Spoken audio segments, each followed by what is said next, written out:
Good morning, good afternoon, good evening. Welcome back for another video. As always, a free way you can support this channel. Hit that like button, subscribe to the channel if you haven't already. Leave a comment in the comments section. Let's go ahead and dive right on into this. Bitcoin hovering just with it trading within such a narrow window all weekend. It got into the 35s for a little bit, but it was mostly between 36 and 37. Crazy lack of craziness, I guess I should say.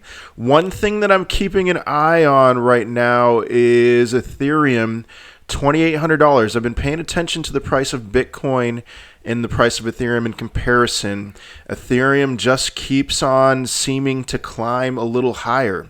And if you compare that to Ethereum-based tokens, it seems like those as well.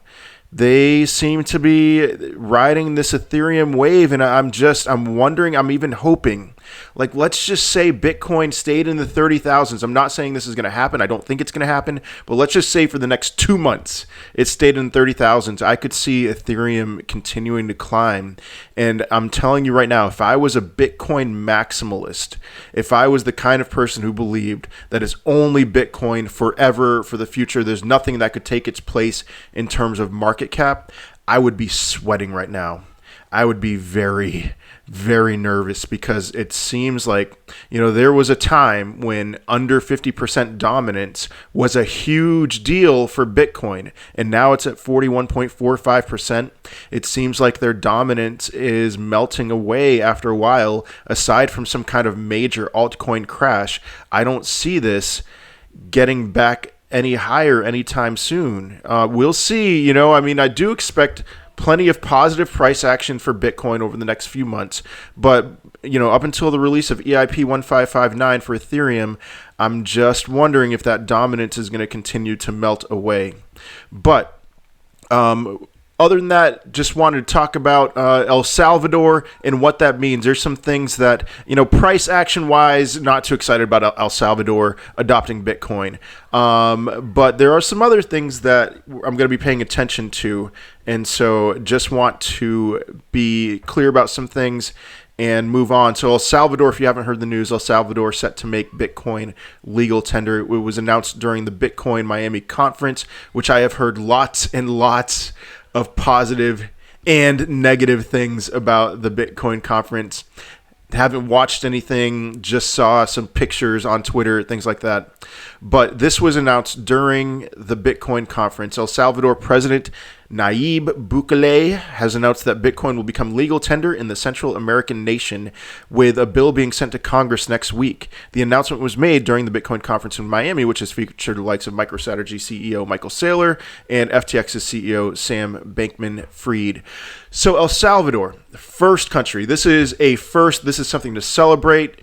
They are a pioneer, first country to accept Bitcoin as legal tender, potentially paving the way for global and mainstream adoption of the cryptocurrency asset class.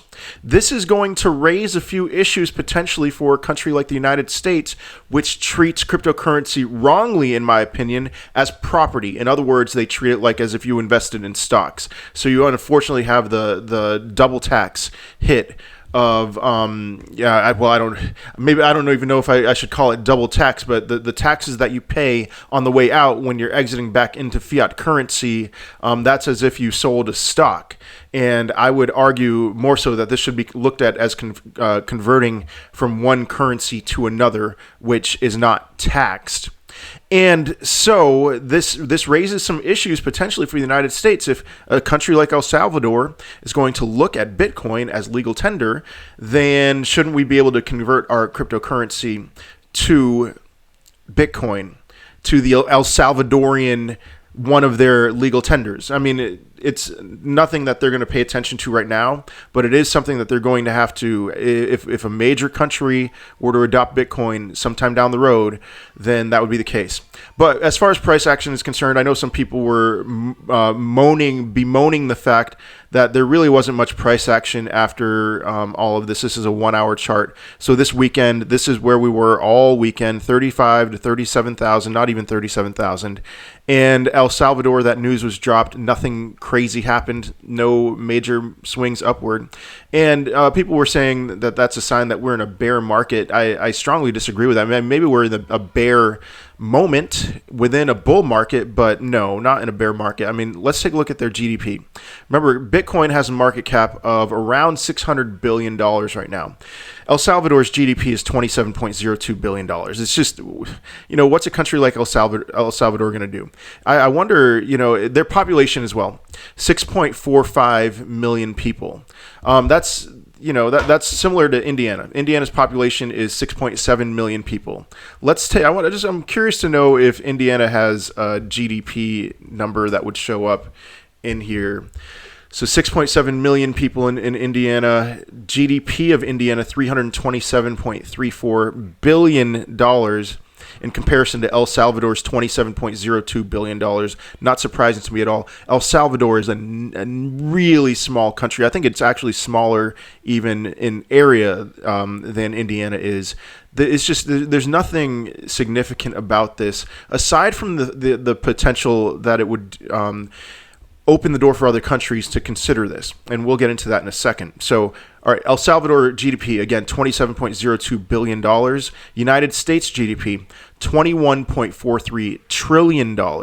So United States GDP is 1,000x of El Salvador's. China, 14.34 trillion. Japan, 5.082 trillion. It's just not that big of a splash in the pond for El Salvador to be accepting Bitcoin as legal tender. Now, here is something that I'm paying attention to, keeping my eyes open with.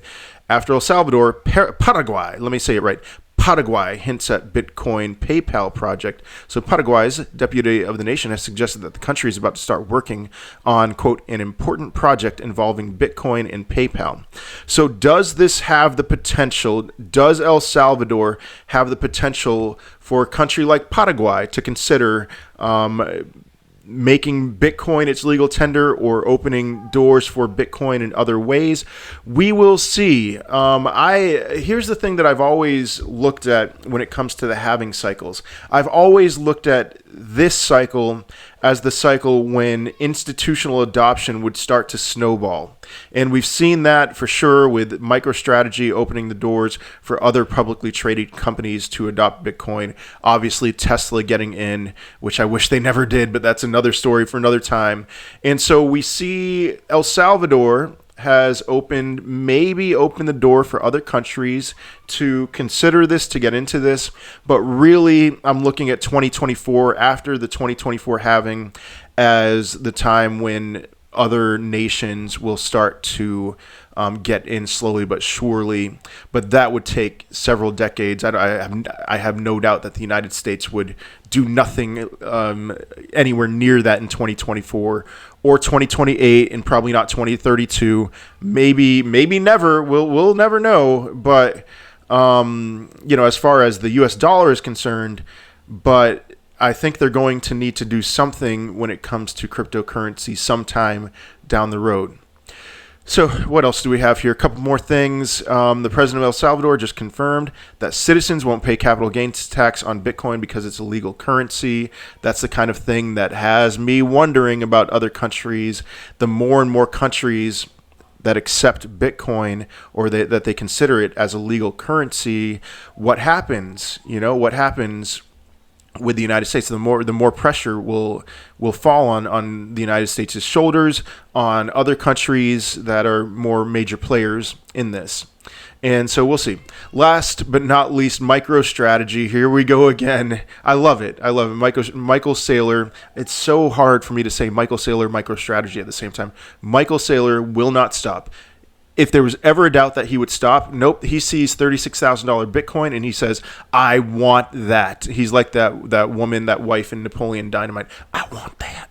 Okay, anyway, so MicroStrategy announces a proposed private offering of $400 million of secured senior notes. Something I've been thinking about this. Michael Saylor, all of the companies that he is the CEO of, or all of his holdings, they have 110,000 Bitcoin. Now, am I going to be able to do the math here? 3 Bitcoin, let's just say 3 Bitcoin was $1 million. No, $100,000. 30 Bitcoin is $1 million. 30 times 400 is another 1,200 Bitcoin. Let's just say another 1,100 Bitcoin taken off the table. So MicroStrategy and Michael Saylor, all of the entities under him, they own about 1/83rd of all Bitcoin in existence. We are running out, okay? You know, there's only going to be ever 21 million Bitcoin.